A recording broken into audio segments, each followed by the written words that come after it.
So I think what was so jarring about mine was that I had done about a 15-foot elevation hike like 2 days prior with no symptoms. Gone to a concert later that night, jumped around. It was standing room only, and I was jumping around and dancing. I love music, and I felt fine. And this came on, and it felt like heartburn for me, which I've had a lot in my life, and it just didn't get better with the usual treatment, and then it kept getting worse and worse. So in terms of the acute aspect of it, like within a few days, there was no warning signs.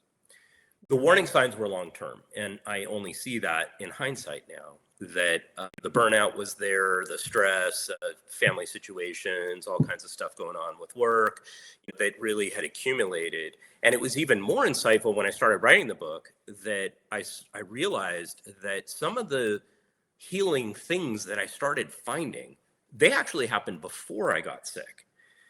And now I look at them as very serendipitous. Like they seem to just come into my life at the right time in the right place. When prior to that, I hadn't had any. I'm talking about like meditation and yoga and things like that.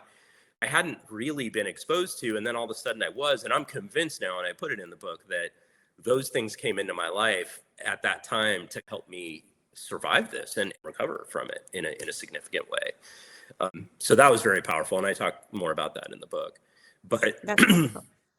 but I think what I landed on was that for me, after going on this large search for like how could this happen to me without cardiac risk factors and stuff, is that the chronic stress, a lot of it from childhood trauma that I started to really come to grips with, and other things that happened to me, were taking its toll on my physiology.